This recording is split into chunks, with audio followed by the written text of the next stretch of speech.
The Andy Pollin Show.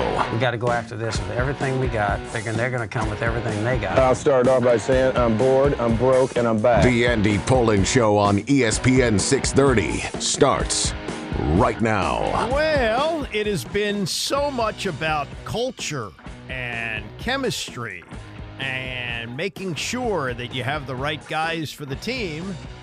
And then today we get something out of Ashburn, which is like, whoa, really? That guy is coming in to play football for the Commanders? Wow. We'll get to that story and a whole lot more. Also, some follow-up on the Olympics. We obviously were quite challenged in basketball. What does that mean for the future? We will get into that a little bit later on. The continuing contract struggles for Ceedee Lamb with the Dallas Cowboys as Jerry Jones is backtracking on that. And how about Tyreek Hill saying that he would beat the fastest man in the world in a race? We'll get to all of that. But just as I was getting ready to go on the air here, I was flipping through Twitter and saw this. The Commanders made two moves today. One of them not unexpected. They released kicker Ramez Ahmed, who has been inconsistent in camp, although he did hit a field goal against the Jets on Saturday. And for the moment are going with one kicker, Riley Patterson. But Dan Quinn said today the competition is still open, meaning they're going to look at the waiver wire and see who becomes available. They'll probably bring somebody else in because Riley Patterson hasn't been very consistent either. The other move they made today, and this one knocks my socks off. Martavis Bryant is coming in to play for the Washington Commanders. The last time that he played in an NFL game was 2018. 2018 when he played for the then Oakland Raiders. They were not even in Vegas at that point. You know how long ago 2018 was? He's 32 years old. He's going to be 33 in December. But he's got one big thing going for him. He's big. He's 6'4", 210 pounds. And in his news conference this morning, you heard Dan Quinn say that he looks like a linebacker playing wide receiver. I don't know. I don't know what to make of this because everything they've talked about is character. Not that this guy necessarily is a bad character. Now, Quinn had some experience, he said, with him last year because, and I'll get to his journey in a second, but he landed in Dallas with a tryout last November, was signed to the practice squad. So in the second half of the season, Dan Quinn's defense got to practice against him, and I guess he saw enough to say, what the heck? Let's bring him in. But let's look at the history of Martavis Bryant, who has been great over the course of his career in the NFL, but we're going back almost a decade here. Very good in his second year with the Pittsburgh Steelers after they took him in the fourth round out of Clemson in 2014. But he has had substance abuse issues throughout, and that's what's really tubed his career. Again, taken fourth round 2014.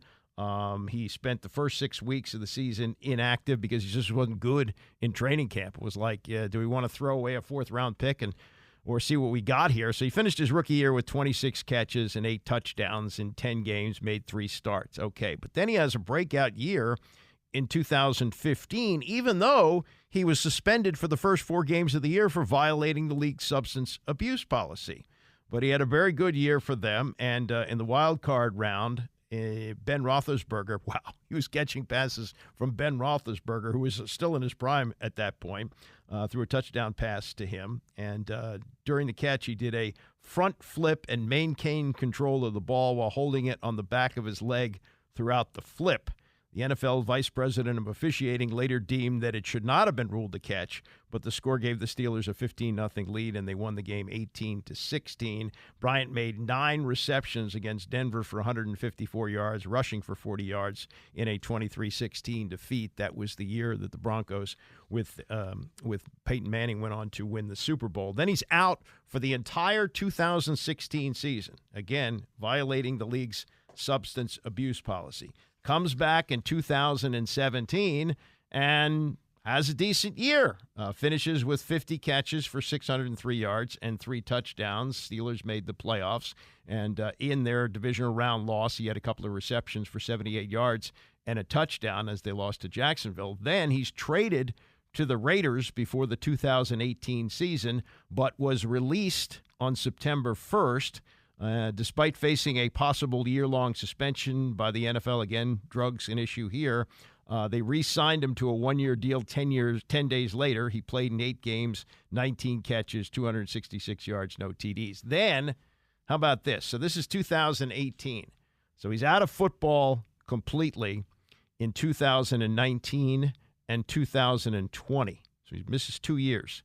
After missing 2 years, he shows up with the Toronto Argonauts in January of 2021. Was placed on the suspended list in July after failing to report to camp, never played for the Argonauts, and after the season was released. In April of 2021, he signed with the Massachusetts Pirates of the Indoor Football League, which I don't think exists anymore. He went to the Edmonton Elks of the CFL in 2022, but was released before training camp began.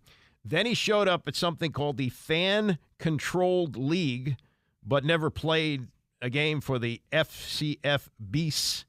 Then finally got back on the field with the Vegas Vipers of the XFL, 5th pick of the 2023 XFL skill player draft. Played in 8 games, started 6, caught 14 passes, released in November, and that's when he showed up with the Cowboys and did get a reinstatement from the NFL, and they signed him to the practice squad, but released him in May. Man, this is this is unlike anything we have seen, especially since the new regime came in. And even in the Ron Rivera era, I don't remember a player like this showing up. Dan Snyder used to like to take flyers on guys all the time. There was a defensive tackle who unfortunately has since passed away, but had been suspended for a year because of drugs. And Snyder couldn't wait to sign him. Signed him like on a Tuesday, and he started the following Sunday with Steve Spurrier saying to the media, "He's not in jail, is he?" Well, not that Martavis Bryant has ever been to jail. Let's be clear on that. But a checkered history with drugs in and out of the league, in and out of various leagues. I mean, again, hasn't played in the NFL since 2018. I know it didn't cost him anything to sign him, but I would have thought they were pretty well set at wide receiver. The size is intriguing, 6'4", 210. They don't have anybody like that, but it looks like here are your receivers. Terry McLaurin, Dyami Brown, who I'll get to in a second. Seems like Quinn has fallen in love with him. And then you got Luke McCaffrey and Jahan Dotson, and even Jamison Crowder is still on the roster. He was a kick returner, and maybe one of these rookie guys will slip through as well. So it didn't seem like this was a need at wide receiver, but they're taking a flyer on a guy who, wow, he's had some issues in the NFL. You hope that his drug problems are in the past, but again, he's 32 going on 33 and hasn't played in the league, the NFL anyway, since 2018. So there you go. As for Dyami Brown, this has been, I guess, one of the big surprises of camp. He did have the big catch on Saturday against the Jets, the 42-yard pass that he caught from Jaden Daniels when Daniels audibled out of a screen pass. And throughout camp, you've heard people say who've been watching practice that he's getting a lot of first-team reps. And Dan Quinn has been very open about how much he loves him, and here's why. You've seen some big plays from Dyami, through this training camp. There's actually some in the spring that, got my attention to say, okay, what's there, and his ability to get on top of people and stay. He's got size, he's got length. So there's actually a good play in the one-on-ones that transferred into the game to go. So I thought examples like that definitely help. And so, I was excited for him to make a big play like that. And I can't speak to the past, but what I can say is, from what I've seen, here, the competing, he's on teams, like he's really going for it. Yeah, he's in his 4th year, and this looked like a year where he might not make the team. It's possible that he's going to compete for the 3rd receiver spot, that he's going to be in the mix with that, with with maybe Jahan Dotson and also the rookie who they like a lot, Luke McCaffrey. So yeah, that's been kind of a surprise as what they've gotten from Dyami Brown. Also surprising from Saturday, and this was kind of fun. Quinn talking about the Tressway tackle on a punt. We made a big deal on that. I think as big a deal on that was the sidelines reaction to him making a tackle, and I think it probably speaks to the love that his teammates have for him. That kind of excitement to go and made a tackle, and I said, look here now, I don't want to hear anything on the injury report, right shoulder soreness or that. So, but I thought what I pointed out to the team was their reaction to that, and you can see this is a real team leader for how many people were excited that he made a play. So I thought that was a pretty cool statement about who he is as the teammate as well. And I don't know, I would feel this way if I were the coach. I'm not the coach, obviously, but there have been years over the last decade that Tressway has been the most valuable player on the team, and it's the first exhibition game of the season. Do you really want your punter getting hurt trying to make a tackle in a completely meaningless game? I know it fired up the team and all that, and you can't bubble wrap these guys, and you can't have backup punters, I guess, in camp, especially for a guy who's been an all-pro like Tressway, but I don't know.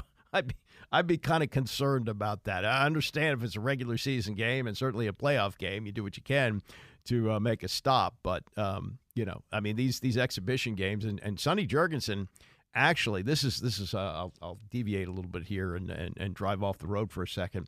In 1971, when George Allen came in, one of the first moves he made was to get Billy Kilmer from the Saints. They didn't have any use for him anymore because they had drafted Archie Manning with the number 2 pick.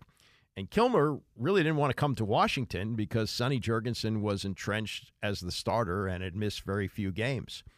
But, that was the NFL. You either go where you're traded or you don't play. So Kilmer came to Washington expecting to spend the year on the sidelines. And in a meaningless exhibition game, they played 6 at that time because there were only 14 games. Sonny threw an interception against the Dolphins, tried to make a tackle, broke his shoulder, and was out for most of the year. I think he came back late in the season, but Kilmer played that whole year and got them to the playoffs for the first time in like 25 years. You don't want to lose your punter, an all-pro punter, on a meaningless tackle. And 1971, they lost Sonny Jurgensen for the year with a broken shoulder. And as good as Kilmer was, and he did get them to the playoffs, they had a good team. The really thing that derailed that season was Charlie Taylor broke his ankle in the 6th game of the season, and they really had trouble scoring points after that. But, Sonny might have found a way to get some more points on the board, and, maybe they win that playoff game in San Francisco, and maybe they're playing the Dallas Cowboys for the NFC Championship again. Who knows? But that's again, ancient history, and most of you, I'm sure, are too young to remember that. All right, let's move on with more from Dan Quinn, and this may play into how much we see Jaden Daniels against Miami this Saturday. It's the offensive line, and there's been a lot of movement in and out because of injuries, guys playing inconsistently. There hasn't been a lot of stability on the offensive line throughout training camp, and Quinn addressed that yesterday with a question about it from John Keim. How do you bridge that gap when guys are out? So, for people like Wiley, who's been out, he'll be back this week, so that's good. He'll be back kind of in the returning to play format, maybe some today, more tomorrow, more Thursday, and into the game.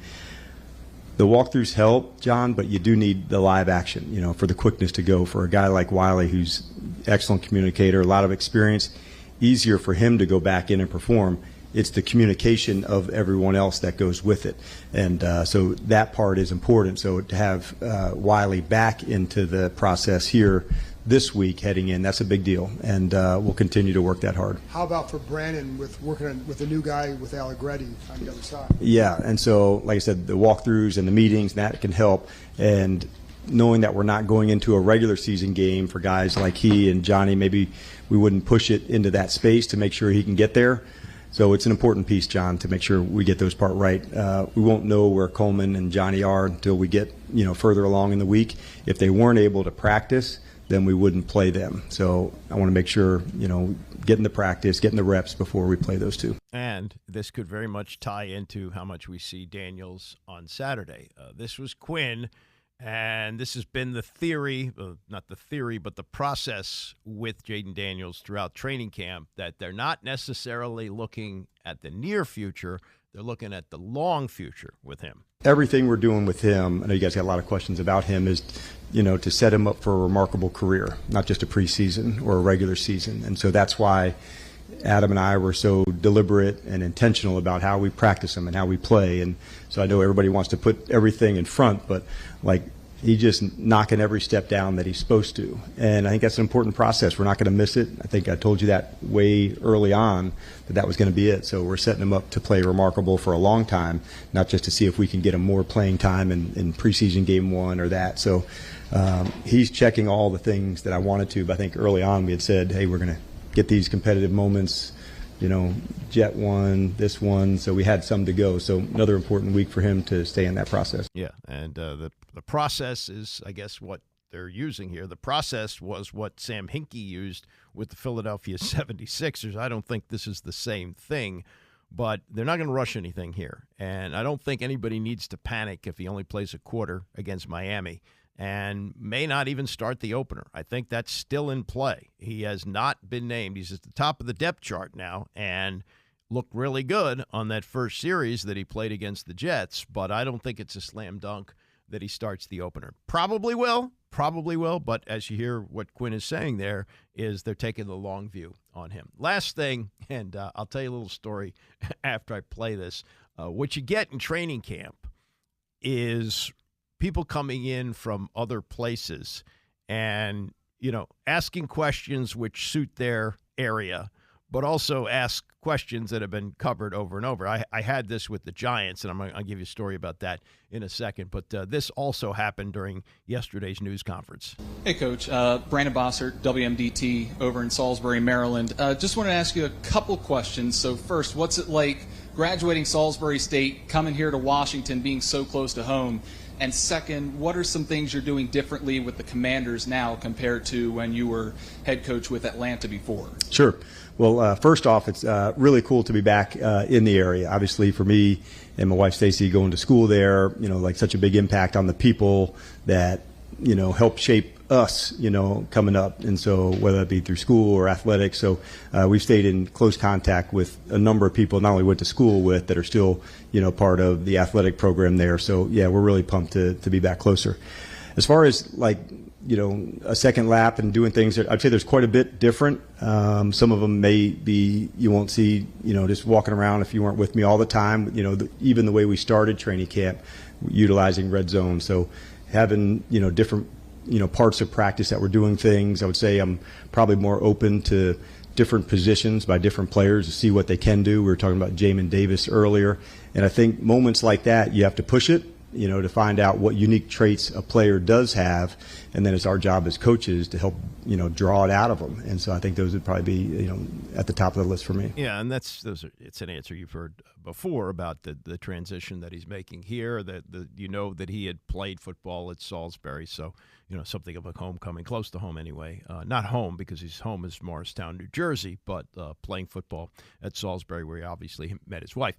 Here's the story that I thought of when I heard that. I was covering the Giants in the 80s when they had Bill Parcells as the coach, Phil Simms, Lawrence Taylor, those teams that won 2 Super Bowls during that period of time. So when you're covering a team on a daily basis in training camp, you get into minutia. I mean, you're asking Parcells about a third-string linebacker or a backup quarterback or the wide receiver rotation or, small things that matter when you cover a team on a daily basis. But you have like this out-of-town reporters that show up from time to time.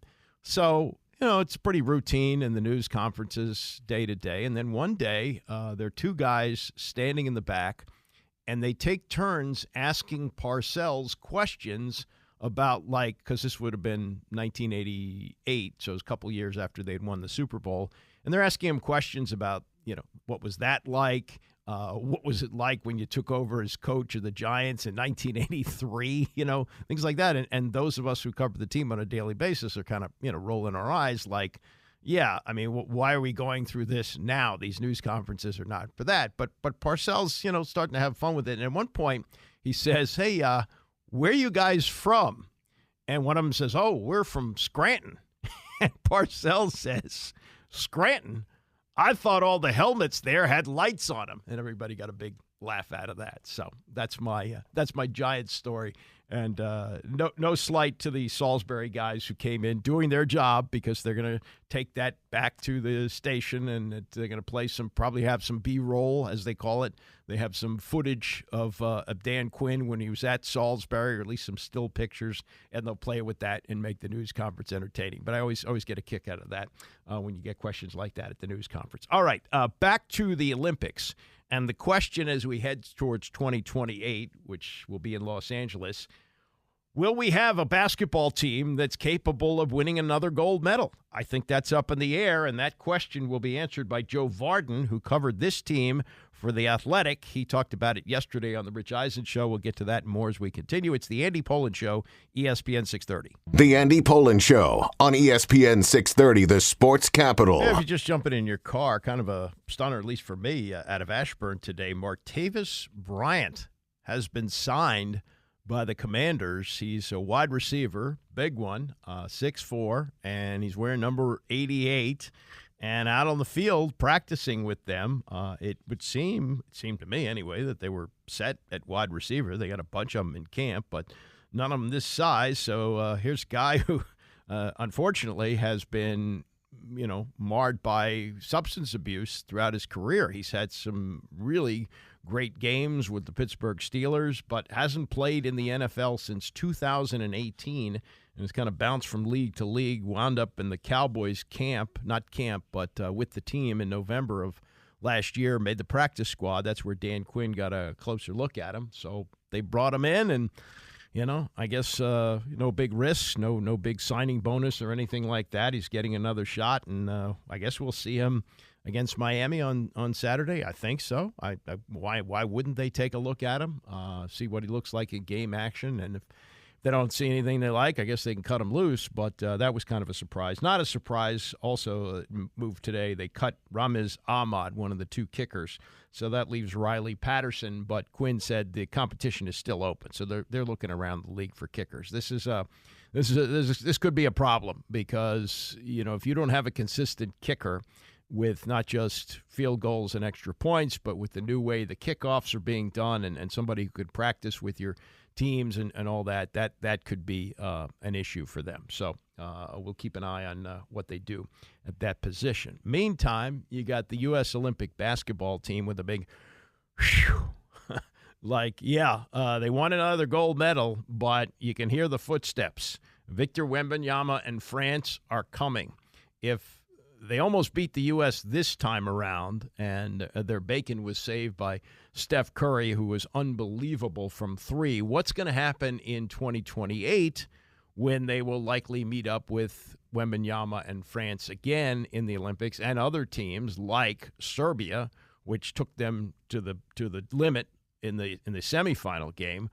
Where are they right now? Where is this team? Joe Varden covered the U.S. Olympic basketball team for The Athletic, and he was on yesterday on the Rich Eisen Show with Mike Hill sitting in, and this was his take of what he saw over the last few weeks. The Serbia game may have been one of the greatest wins in USA history, certainly. And then the gold medal game against France in Paris, an actual true road game in a championship, that's probably the toughest environment that a USA basketball team has had to play in. So, I start there.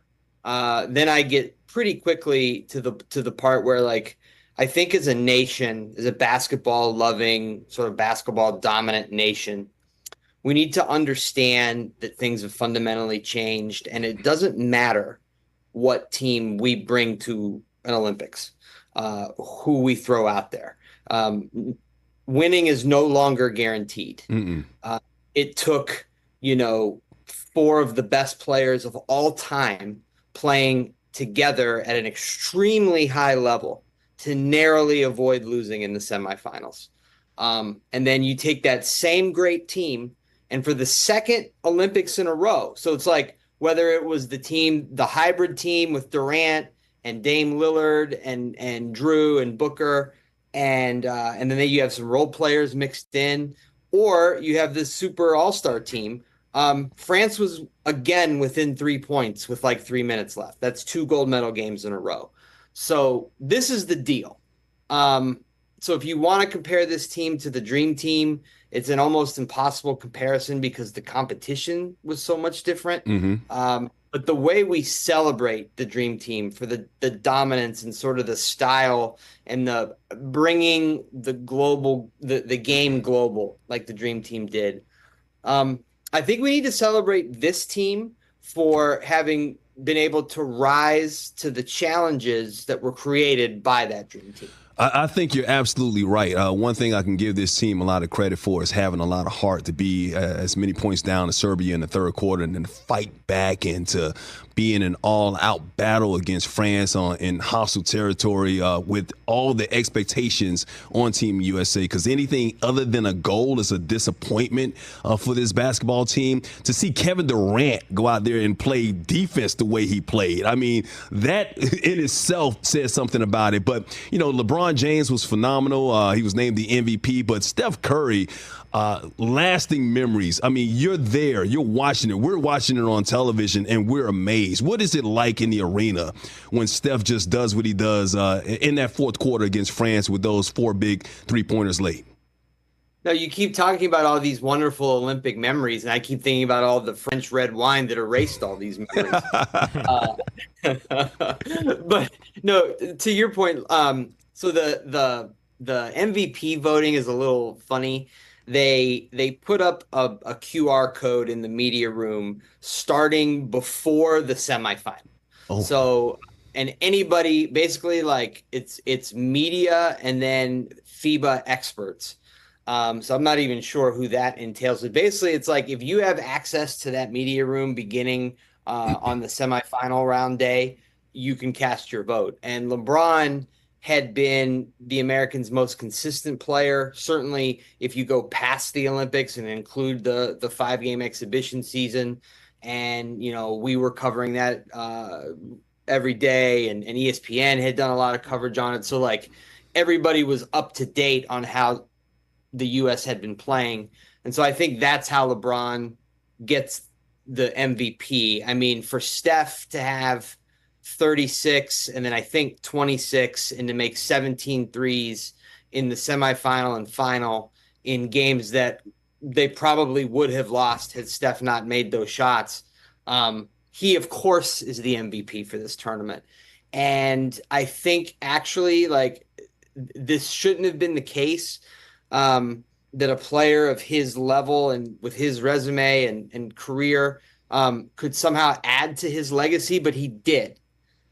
With those 4 shots, 4 threes in 3 minutes, the last one being double teamed by 2 taller players with 2 wide open guys, teammates, and he just threw it up there. And of course it splashed, and that was the end. So yeah, I mean, I feel like, I've been there for a lot of Steph Curry's great moments, covered every championship that he's ever won, including this one now. But this one, the way he did it, he made the comparison, like winning an NBA finals, there's more to it because you have to play for 9 months. Mm-hmm. This is such a sprint, but the feeling of accomplishment, he said, in the short term does feel similar. And I will walk away from this, remembering those 4 shots and the signature that he left on the last 2 games. Yeah, NBA Finals, you win 4-7. I mean, in the Olympics, it's almost like playing in the NCAA tournament. You lose 1 game, and that could cost you the gold medal there, depending on when you lose that game. But talking about those memories, I was talking before the show, and I believe that those 4 shots, that sequence of events with Steph Curry is the most memorable sequence of events ever in USA basketball. You got to go back to 1972 in a bad moment for USA basketball against the USSR when they had the controversial time put back on the clock. But this, as far as good memories are concerned, this is the one we'll be looking back at 30 years from now and still be amazed. I think so. I mean, like, you think about the dream team and you think about Michael, going up to the scorers table for the gold medal game. You think about like some of the Vinsanity dunks. Certainly the Redeem team and Kobe Bryant running through teammate Pau Gasol in an early game against Spain. You remember that. But it's just, like to your point, the NBA team, there's one time where they sent NBA players and lost in an Olympics, and that was 2004. But never has a team this good been this legitimately challenged. Like, it wasn't like they weren't playing well. It wasn't like they were underachieving. Like, this was all real. And so, like, for them to come together as they did and meet that challenge, I think you could really make that case that this is the best story or that, should be the most celebrated, like, however you want to slice it. Like, they really did something in Paris. Okay, so that's Joe Vardon, who's young and maybe old enough to remember the Dream Team, but I don't think so. He looks like he's still in his 30s, and that was 32 years ago. Let me put it this way. Maybe if these two teams went head-to-head, this team would beat the Dream Team, and that's the only Dream Team. Don't talk about any of the other Olympic teams. The 92 team was the Dream Team, and they changed basketball for the entire world. The players that watched those guys as kids are now, either in the NBA or have already had careers in the NBA. And they turned the world on to basketball. They did. And there will never be a team like that again. We can argue talent, anything you want to do, but that's the team. And yes, this team will be probably remembered more for the close calls. Maybe Steph Curry gets remembered more than anyone else, although LeBron was a big factor in this and played well. But what are we going to do in 4 years? And will we look back on this as like the last time we were able to assemble this team and put it together and win a gold medal in the course of 5 weeks? I don't know if we'll have that again.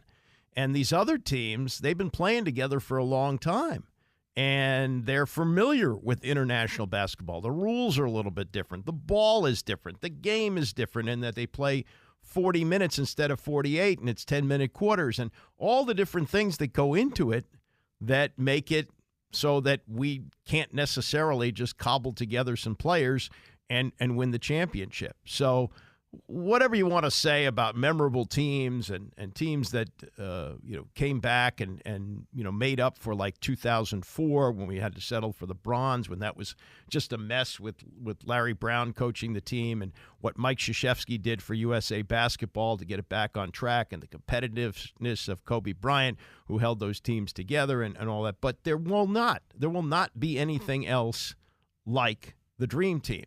I mean, you may say, hey, that band, they play great music. They might be better than the Beatles. Well, maybe they are musically. Maybe a band like that could come together, but there won't be anything like the Beatles again. The Beatles changed music forever. And they were, of course, great and great artists, great songwriters, the whole thing. But let's stop these comparisons between the Dream Team. They stand alone. They will always stand alone as the best team ever assembled. And at that point in basketball history, they were miles and miles ahead of everybody else. And what they did was they made basketball really an international sport. That's what they did. So let's stop saying, oh, this team is better. Well, yeah, maybe if you put these guys on the court all in their prime, which you can never do. And the game has changed, too. Look, the three-point shot was a factor in 92. We had it in basketball at that point for, 13, 14 years, came in 1979. Now it dominates the game. It completely dominates the game. And if you put Steph Curry back at that time and he starts shooting from where he was shooting, nobody goes out to cover him. They don't know what to make of him. So it's a different game. Let's move on to some baseball. If you watch the All-Star game, which not a lot of people did, but the All-Star MVP was Jarren Duran of the Boston Red Sox. And they were playing a game the other night against Houston, and they lost the game badly, 10-2. And there was a heckler behind home plate who was giving Duran problems the whole game, and he turned around and he said a gay slur, a homophobic slur, which was picked up by the microphones on the Nesson broadcast, which does the Red Sox games, and he's been suspended for 2 games. And to his credit, he did apologize for that. Apologized right after the game for what he did, and then after getting the 2-game suspension, said this yesterday. It was just a heckler heckling me, the entire game, and I just let the moment get the best of me and just said something that I shouldn't be saying. What was your reaction to the suspension? That's not the most important thing right now. It's just trying to be better and learn from my mistake of what I said is the most important thing right now. Jaron, did you know in the moment you had said the wrong word? Did it register? Yeah, I actually apologized to the umpire and the catcher for my actions because they were right there. They heard me say it, but I'm assuming they cut the mic because of my inappropriate words, so it wasn't picked up. But I know that I was apologizing to them for the word I had said. Yeah, so he I think gave a sufficient apology there. Here's the issue for me, and this was the issue with Tom Brenneman, who I guess is on his way back as a network announcer. He's going to do some college football for CW. At one time, he was one of the top announcers in the business, doing baseball for Fox and doing NFL for Fox, and then he was doing a local game for Cincinnati TV, and he thought he was in a commercial break and said something that went out on the air and used a gay slur. It was clear. I've heard it.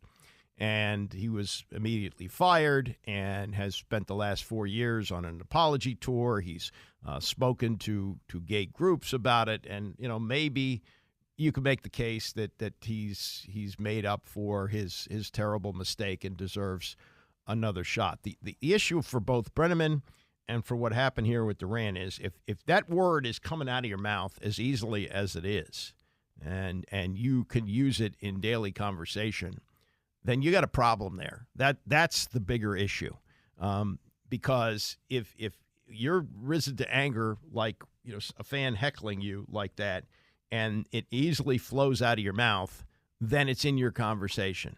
And you just wonder about baseball clubhouses. There have been gay players. I don't know if in baseball anyone has been openly gay and played, but we've learned about various players over the years who were homosexual and have said so after their careers were over. But is this a term that gets thrown around a lot? I traveled with minor league baseball players. I know how they talk. I know how they were able to insert the F word in just about every sentence. But if he's saying these things to a fan in anger, then this is a word that he probably uses more often than you might believe. Like Brenneman, one of the things he said immediately after he was, first he was suspended. He said, "Oh, that's the first time I've used it." No, it wasn't. It wasn't. Obviously, it wasn't, and it isn't for him either. So the apology, I think, was sufficient there. The suspension fits in with others that they've had before. A's outfielder Matt Joyce used an anti-gay slur in 2017. He got a 2-game ban. Then Blue Jays outfielder Kevin Pillar received the same punishment when he directed a homophobic slur at Braves pitcher Jason Mott the same season. So we've had that. We also, the late Kobe Bryant also was heard saying that he might have been to a referee. I don't remember if there was any suspension off of that. But it's a word that is unacceptable, should not be used, and if it comes out as easily as it did for Jaron Durant, then he probably needs to address that. Coming up, Tyreek Hill said something that I thought at one time maybe, but I got educated on this from someone who would know. We'll get to what Tyreek Hill said as we continue. It's the Andy Pollin Show, ESPN 630. The Andy Pollin Show on ESPN 630, the sports capital. In case you're not familiar with our new lineup, Bram Weinstein now at 11 o'clock. Tony Kornheiser now moves to 2 o'clock, and Mike Callow does a show from 3 to 5 here. I'm in my familiar spot from 9 to 11 every day, and just, kind of rolling through the news, giving you what I think about various stories. If you're not up to speed, Martavis Bryant showed up today in Ashburn, wide receiver who's had a career that's been it's been highlighted by some great play and also drug suspensions. Hasn't played in the league since 2018. Was on the Cowboys practice squad last year. That's where Dan Quinn got to know him a little bit and brought him in, 6'4", and about 210 pounds, and he's in the mix for wide receiver, and we'll see if he plays in the exhibition game on Saturday night. Meantime, we had the Olympics wrap up, and Noah Lyles was, I guess you could call him the world's fastest man, right? He won the 100. And, over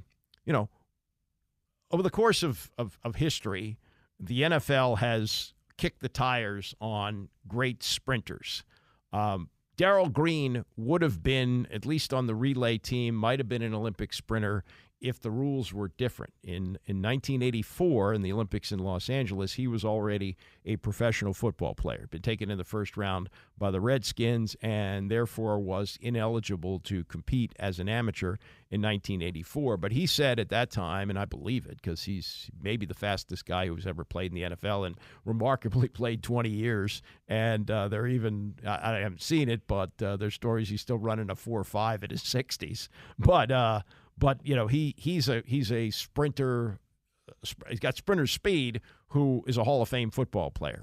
Bob Hayes is probably the best example of this. Bob Hayes won the gold medal in 1964 and was the world's fastest man and became a Hall of Fame player for the Dallas Cowboys. But I would say this: he played football at Florida A&M, so he was a football player and a sprinter. They have tried sprinters who've had limited experience playing football, and for the most part, it really hasn't worked out. And Ronaldo Nehemiah, I guess, would be an exception to that. He was the greatest hurdler in the world in 1980, probably would have won a gold medal had we competed in the Olympics in Moscow in 1980, but we boycotted. And at that time, you couldn't make money as an amateur, so he played football for the 49ers and won a Super Bowl ring with them, played with them for 3 years. But his stock and trade is track. He was a great, great hurdler and the best track athlete in the history of the University of Maryland. And this came up a couple of years ago. There was a football player who was talking about competing on the track circuit and thought that he could beat the best sprinters. And Ronaldo said, no. That's not going to happen, because people who sprint, they practice the sprinting parts of it. And the big thing, is getting out of the blocks. It's not just running fast. And there's no question that Tyreek Hill can run fast. But he could not beat Noah Lyles in a race. Now, there's a little bit of back and forth going on here, because Lyles angered a lot of people in professional sports, did it after the Nuggets won the NBA championship. And he said, the thing that hurts me the most is when I watch the NBA Finals is that they have world champion on their head. World champion of what? The United States? Don't get me wrong. I love the U.S. at times, but that ain't the world. So Lyles, kind of beating his chest that he was the fastest sprinter in the world. And so, Tyreek Hill responded to that on the Kay Adams podcast yesterday, that assertion that, and he was a part of a championship team with the Kansas City Chiefs, now in Miami. He's also considered to be one of the fastest players in the NFL and was a track star in college, ran a 9.9 in the 100 meters in junior college, and won a bronze medal in the 200 meters at the World Junior Championships in 2012. That's a long time ago. And he's now in football shape, not in sprinting shape. So keep that in mind when you hear what Tyreek Hill said to Kay Adams yesterday. Noah Lyles can't say nothing after what just happened to him. You know what I'm saying? Then he want to come out and pretend like he's sick. I feel like that's like horseradish. So for him to do that and say that we're not world champions of our sport, it says come on, bro. Just speak on what you know about. You know what I'm saying? And that's track. Would you like to race him when he gets home? I will beat Noah Lyles. You think so? I will beat Noah Lyles. Like by a lot? No, I wouldn't beat him by a lot, but I would beat Noah Lyles. I'd like to see that happen. And guess what? When I beat him, I'm going to put on a COVID mask. Oh, my God. And let him know I mean business. Because I do mean business. Well, okay. Lyles did have COVID. He wasn't faking sick. It's not horseradish, as you say. And it was remarkable what he did to win the bronze in the 200 when he had COVID. And as far as a race between the two of them, I don't think it would be that close. I think Noah Lyles would easily beat Tyreek Hill. Not easily, but, in relative terms where you're talking hundreds of seconds. So, it's good to talk the talk, but talk to people who know what they're talking about, like Ronaldo Nehemiah, who says, no. It would not be close. Track stars and football stars are different, and he's been both. So it's, and he said once he finished playing football that he had to get back to, track shape, and he did. He was on the professional track circuit, has worked as an agent and worked in sports management, and continues to live in this area, and still very supportive of his alma mater, University of Maryland. Coming up in the next hour, Dan Graziano on the latest on the Ceedee Lamb contracts. We'll play some of that as we continue. It's the Andy Pollin Show, ESPN 630. You could have knocked me over with a feather earlier this morning when I saw that the Commanders had signed Martavis Bryant. Woo! All the talk about culture and good guys, and they do have good guys, and I'm not saying he's not, but boy, oh boy, has he taken a long and winding road to wind up with the Commanders. He's big, 6'4", they're enticed by that. Hadn't played in the NFL since 2018. Various drug suspensions, including one that knocked out an entire season. He's bounced from league to league.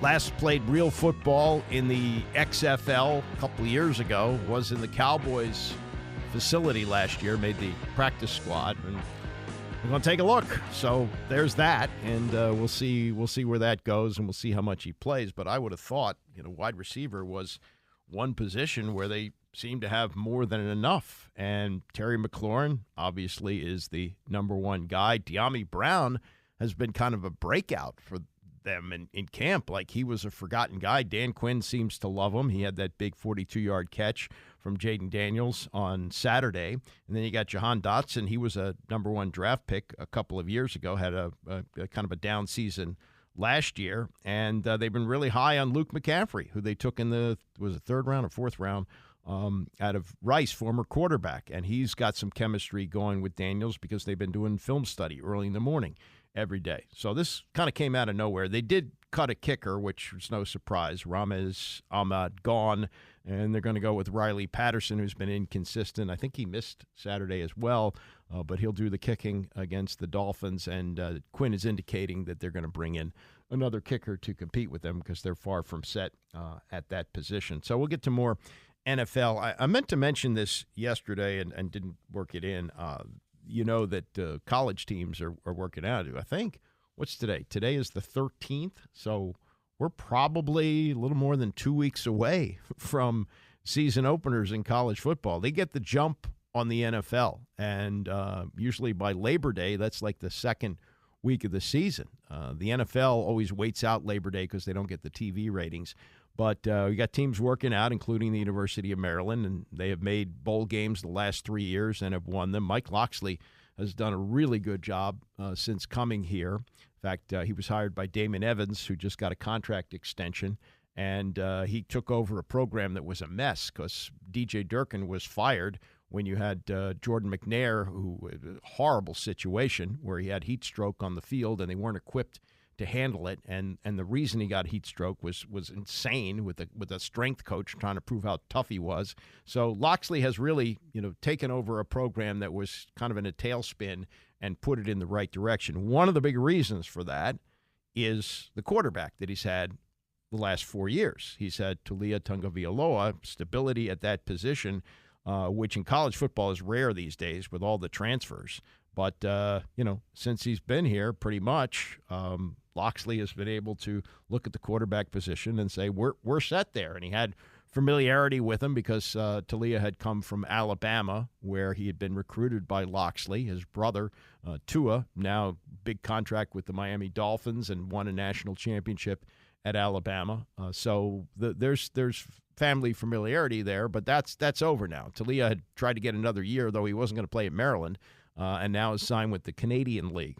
And I was thinking about quarterback as they're looking for a replacement, and that seems to be a wide open spot. Billy Edwards, who's kind of a maybe like a Tim Tebow type without as much talent, he's He may be the front runner right now. He played in the bowl game last year. They've got others who've been on the roster for a while. MJ Morris, Cameron Edge, they're in there. There's some freshmen that are in the mix. Somebody named Champ Long, Christian Martin, and Roman Jensen.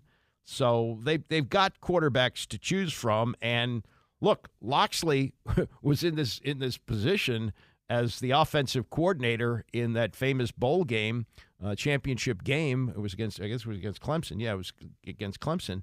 And you had Jalen Hurts, Georgia, it was Georgia, and they were down 13-0 to Georgia at the half. And he made it alongside Nick Saban, but they made the decision to go with Tua Tagovailoa, who was a true freshman, and they wound up winning the game 26-23. That was like, whoa, what are they doing here? You took Jalen Hurts, who started every game since his freshman year, and halfway through the championship game, you're going to yank the team leader for an untried freshman? What are you doing? Well, it worked out. So, that's the kind of thing. And Loxley is indicating with this mix, he may not be hesitant to do that as well. He may have a veteran who's not playing well, and he may go to a true freshman or a redshirt freshman or something like that. But here's what I was thinking about at the quarterback position. Maryland has had good teams. They've had bowl teams. There was one year where you had J.D. Marlaved, I think it was 1985, when he was on the cover of Sport magazine, and they had made Maryland the preseason favorite to win the national championship, and then they played Penn State in their opener and lost, and that kind of went out the window. But they've had, good, solid teams, and they've had some down years. Ralph Friedgen, I thought, did a great job and should never have been fired as coach. But you look at the quarterbacks who have played at Maryland, including Sean Hill, who was a quarterback for 1 year with Ralph, his first year when they went to the Orange Bowl, and he had a really good career in the NFL, started some, was a backup, probably played 12, 13 years in the league. And then you look at the names that have also other players who have been successful at quarterback coming out of Maryland. Scott Milanovich, I think he only played a couple of years, but he was in the league. Scott Zolak was a longtime backup in the NFL with the New England Patriots, not for Brady, but was in the league for a while. Neil O'Donnell took the Steelers to the Super Bowl. Stan Gelbaugh played a number of years in the league. Frank Reich, he was in the league forever and not only pulled off the biggest comeback at that time at Maryland, but did it again for the Buffalo Bills in that playoff game against Houston and backed up Jim Kelly for a big part of his career, also started some. Boomer Esiason, probably the most successful NFL quarterback to come out of Maryland. Mike Tice, who played tight end in the NFL but played quarterback at Maryland. Mark Mangus spent a year in the league. Dick Shiner was a quarterback in the NFL for 6 or 7 years. King Corcoran, who was sort of a legend, a minor league legend, though he had some starts in the NFL, did play in the league a little bit. And Jack Scarbath, who played for the Redskins. So Maryland's had quarterbacks. It's really amazing how successful they have been in cranking out quarterbacks for a program that, let's face it, they're not Oklahoma, they're not Texas, they're not USC. They're not a blue blood football program, but they have really been pretty remarkable in turning out quarterbacks. I don't know if Talia is an NFL guy. He's a little small, but he may go on to have a really good career in the Canadian League and may fit them very nicely and did a great job in his 4 years starting at Maryland. All right, to the NFL and the holdout of Ceedee Lamb. And first you had Jerry Jones indicating, oh, yeah, we don't miss him or something like that. And then, he got criticism. So the other day he backtracked on that and said, oh, yeah, we do want him. So where are they? It's a weird waltz going on right now. And Dan Graziano, who covers the league for ESPN, talked about it yesterday on Greeny. They're talking about a contract I would not be surprised if it got done at any point, like today, tomorrow, 2 weeks from now. I don't know exactly when they'll get to a conclusion, but they are having conversations. I think it will get done. I don't know what choice the Cowboys have. I think that's part of the reason Ceedee Lamb is dug in is he understands that as well. He doesn't know what choice they have. He's basically their whole offense. Yeah, I think Jerry just he said something last week about not feeling a sense of urgency, and then somebody said, hey, Jerry, Like, you say what you want, you're the owner, but this is the kind of thing that isn't really helping, right? You're going to upset the guy, and ultimately what we all want is for him to be here and be happy to be here and play. So I think he felt like he needed to backtrack a little bit. Hembo? Do you think the biggest holdup here is contract language in terms of why specifically this is taking so long? Are we talking guarantees? Are we talking about void years? I mean, I don't want to get too far into the weeds, but the wide receiver market could not be more structured for this to be super easy. It's obviously not been super easy. Do you have a specific answer as to why it's not been super easy? The answer is structure, right? Like, everybody knows roughly what he's going to end up having to get paid, and they may be haggling over, more than Justin Jefferson, less than Justin Jefferson, whatever.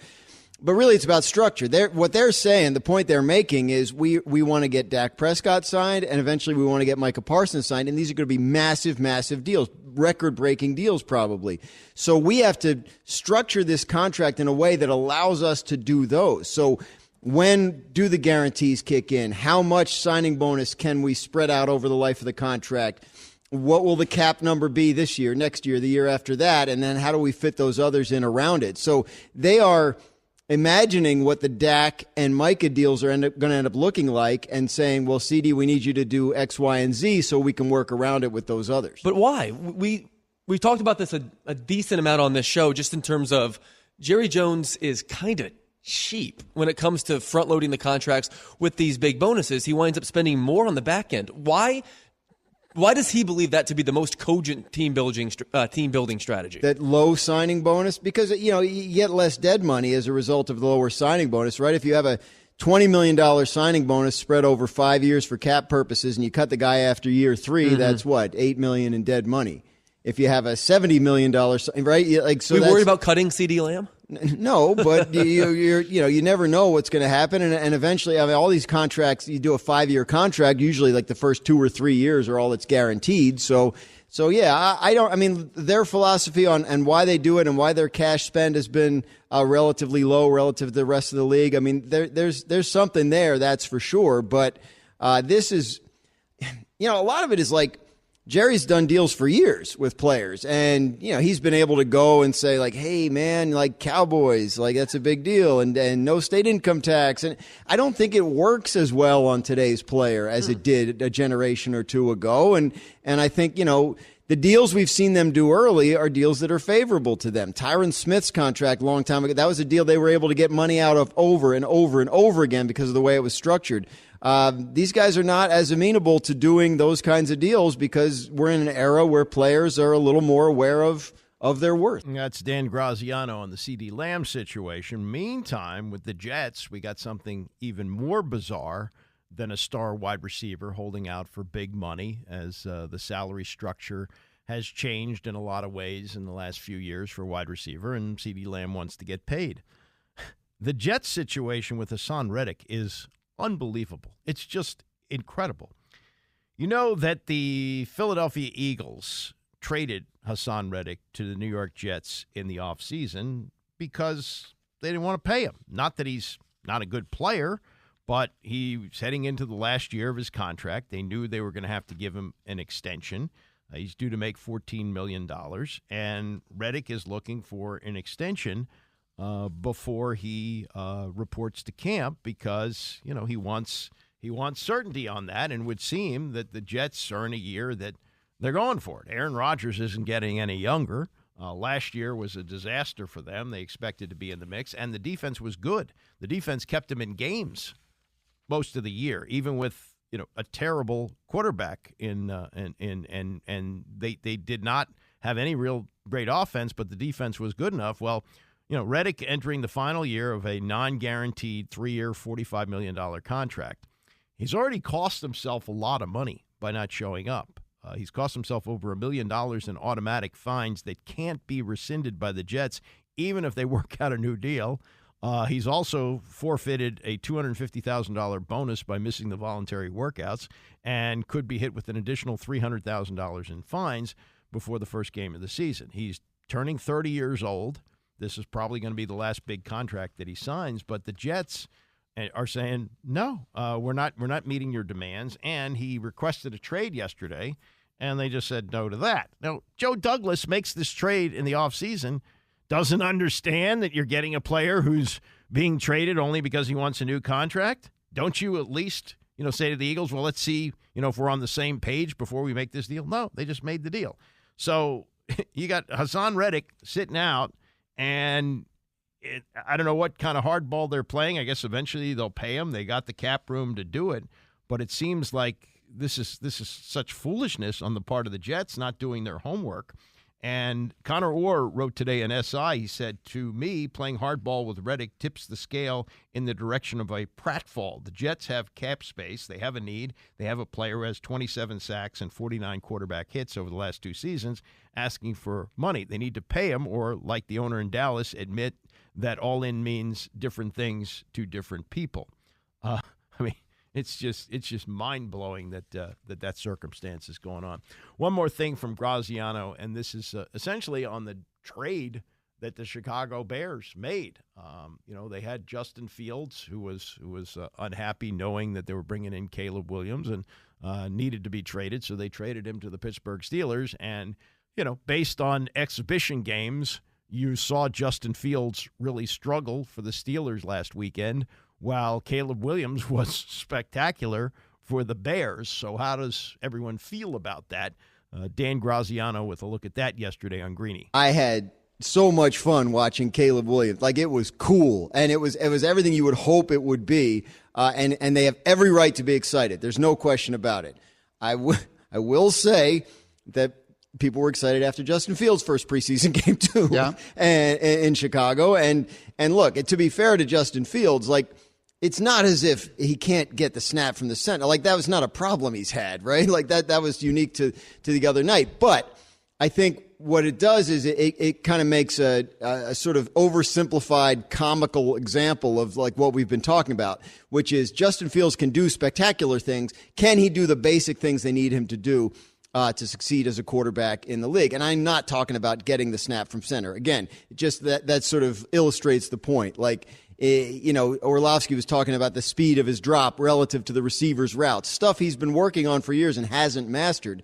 That's the stuff you wonder about with Justin Fields, and whether they might ultimately just go to Russell Wilson, who has less upside, but maybe, doesn't bring disaster into the equation quite as often. How about that? That's the bar there. You got Justin Fields, who kind of on the bubble as to whether he's going to be a starting quarterback in the NFL, and Russell Wilson, who's won a Super Bowl, been to another, but at this point is probably on the downside of his career. This is what the Steelers are going with this year.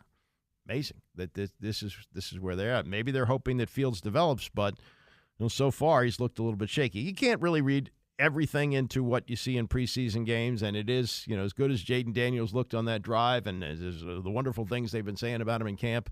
You do have to pump your brakes, because remember where we were with Sam Howell last year. Remember how everybody was raving about how he had played in his first preseason game against Cleveland, and did play well at times last year, but by the end of the year, they knew that they had reached the end of the road with him. So keep in mind that. And Bram should have more to say about that coming up next. I will see you back here tomorrow morning, coming up at 9 a.m.